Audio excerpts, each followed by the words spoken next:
Fashion. Yep. We showed you this graphic a little while ago. LeBron James became the first player in NBA Finals history to lead both teams in these categories: points, rebounds, assists, blocks, and steals. That all happened in this 7-game NBA Finals series. He is the Finals MVP for the third time, fifth player ever to rack up 3 of those awards, and continues the tradition here on NBA TV of the MVP joining us here on the set. Back in 2009, it was Kobe. Did it again in 2010.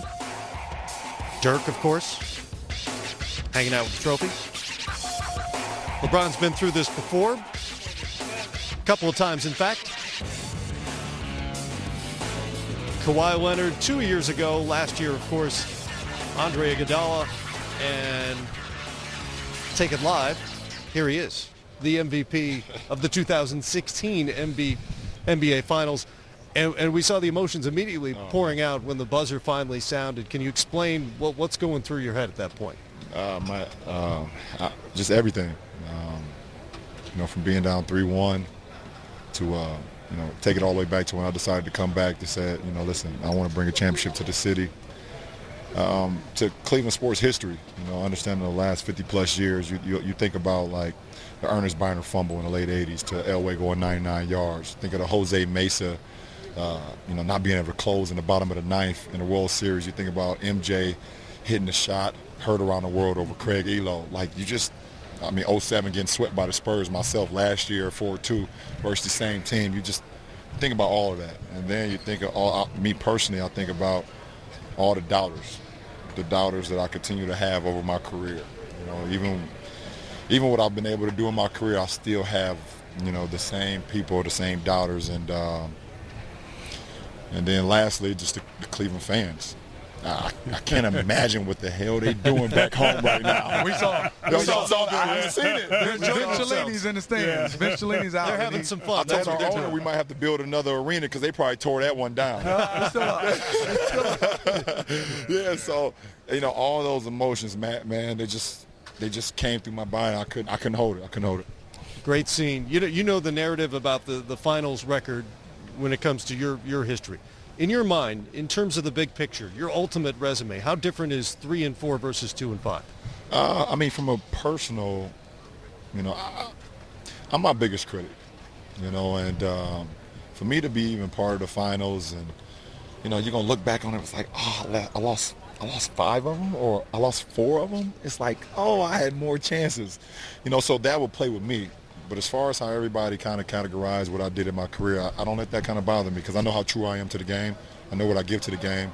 I know what I give to my 14 guys and my coaching staff in the city. So, that never bothered me too much. But, for me personally, it's like, I could have had 1 or 2 more, but, everything else didn't bother me. When you left Miami, the one thing that you said that resonated with me was that this is bigger than basketball. Yeah. And when you talked about it being bigger than basketball, not very many people understood the moment and understood what the situation was in Ohio, yourself, what you represented to Ohio, winning a championship there. And when you made the decision to leave Miami and come back to Ohio and say, we're going to do it for the land and we're going to be all in, how difficult a choice was that, and how tough has this journey been for you personally and emotionally? I told myself, Brian, you got to be patient, but I'm not a patient guy. But I knew when I came back, I felt like I had the blueprint to get it done. So now my challenge was, how can I get the organization and how can I get the players to follow me and listen to my command every day? You don't like it. Right. Sometimes you love it. Sometimes you don't like it at all. But if I hammer home every single day, listen, this is what we need to do along the path. I know how to get there. If you guys follow me, I can get you guys there. That's what it was about, and it was testing to me, because like I said, I'm not a patient guy, Isaiah, but I had to continue to tell the organization, tell the players, tell everybody that's a part of All In, I know what to do, I know how to get it done, just follow me, and they believed in me. LeBron, you've had some historic moments in the playoffs, and these last 3 games, back to back to back, putting up some unbelievable performances under the circumstances, down 3-1, going on the road, potentially, losing the game at Golden State, who plays well at home. I've always felt that as a player, you read the situation and you just provided what was needed. But what was going through your mind coming back here for Game 5, down 3-1? Were you just like, I got to come out and score? What was going through your head as you prepared for the game? Well, those first 2 games here, I played a little bit too fast, and I allowed their defense to speed me up a little bit too much. Kind of remind me of the San Antonio series in 2012, the first time I won it. So I went back and watched film. I just watched a lot of film. I was like, okay, Brian, they're giving you the mid-range shot. They're giving you the 3. You practice it every day. Just trust in your mechanics. Just trust in what you've put into the game. So I started to watch film. I watched it. And to take you, like you said, Smitty, all the way to Game 5, I was like, okay, we're down 3-1. At the end of the day, if we would have swept home court in the 7-game series, we still need to win 1 game in this series on their floor. Yeah. So we have 3 wins. We still got to win 1 game on their floor. So why not Game 5? And if we can win Game 5, I know what our fans is going to do for us, and I know we're capable of doing at home. We only lost 1 game, and that was Game 4, and that was to these guys.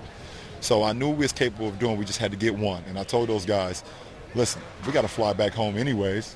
We got to fly back home anyways after Game 5. We might as well fly back and give our fans another game.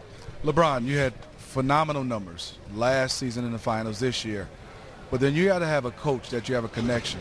You and T. Lue's connection. Oh, man. Just talk about how special that is. You have your players, you're around every day, but I have a coach, T. Lue, coming to mid-season and seemed like y'all were on page from day one. Just talk about that relationship. Smitty, you said it, man. When you grow up in the inner city, and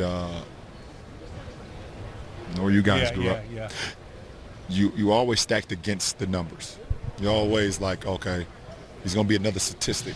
There's no way he can make it out and become something bigger than what the society say you should be. Myself and T. Lue, him from Mexico City, Missouri, me from Akron, Ohio, single-parent households, we knew the struggle where every single day is really not promised. So you always kind of against the numbers, and people saying there's no way you can make it out. So from T. Lue going, from Mexico, Missouri, to going to Nebraska and being drafted to the Lakers, and me making it out of the inner city and being drafted to my hometown team, we had a lot of things in common, and then being a competitor of his, seeing how feisty he was, in his playing days, to then being a competitor, him as a coach, him with Doc Rivers, and me going against that Boston Celtics team, and then when Doc went to the Clippers, me going against that Clippers team.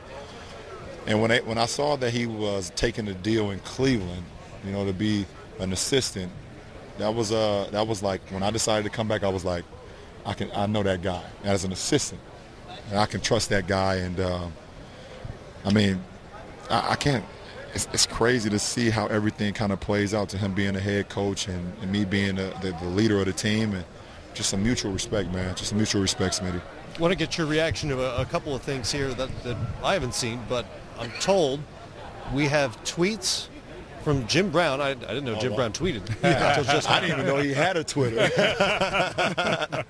And I'm trying to read it. It's very small. What a great night and moment for the city of Cleveland. Congratulations to the entire Cavs organization and bringing it home. There you go. And from the President of the United States. Wow. What a game and what a series for the Cavs. Happy to see King James bring it home for Cleveland. LeBron, I want to go to this. When the president calls you King James, you know you all right.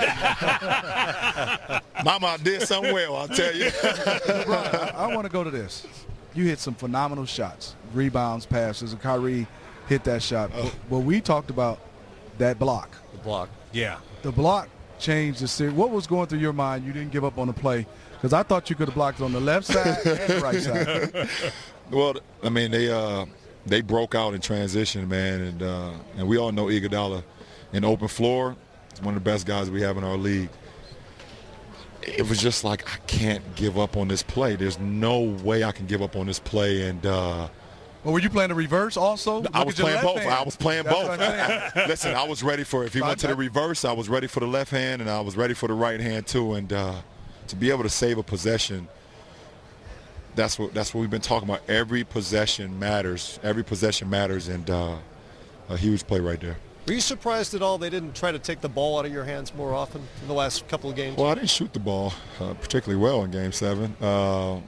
But, they sent the double team at times, and they brought some more guys into the paint in Game 7. But I was in a zone. I was in a zone that I probably seen Isaiah before when you hurt that ankle. Right. You hurt that ankle in L.A., you got into that zone. I was in a zone. So, at that point, you don't even see the defender. You just see the ball, in the basket.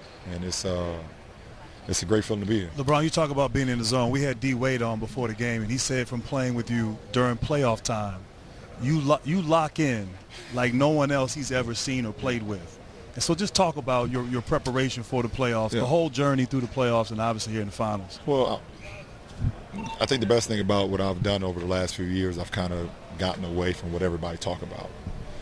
During the playoffs, I get off social media.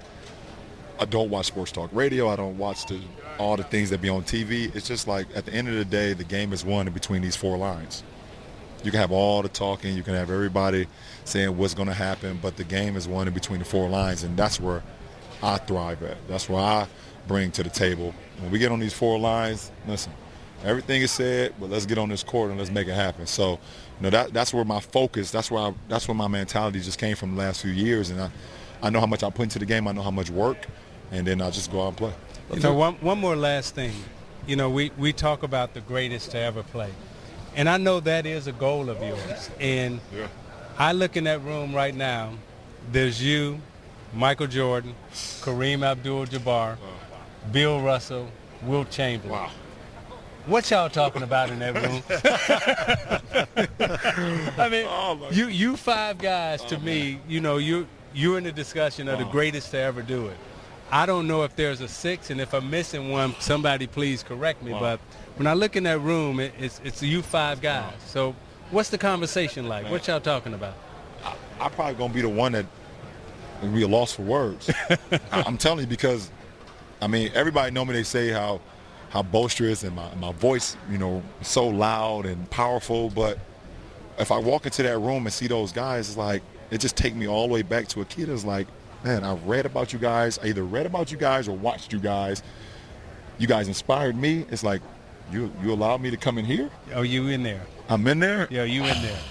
I'm gonna be in awe. I'm gonna be in awe, man. And we doing this. Hey, hey, listen. We peeking in. It's gonna be like being at a Beyonce concert. I'm gonna be like this. We gotta call the Beehive. I'm telling you.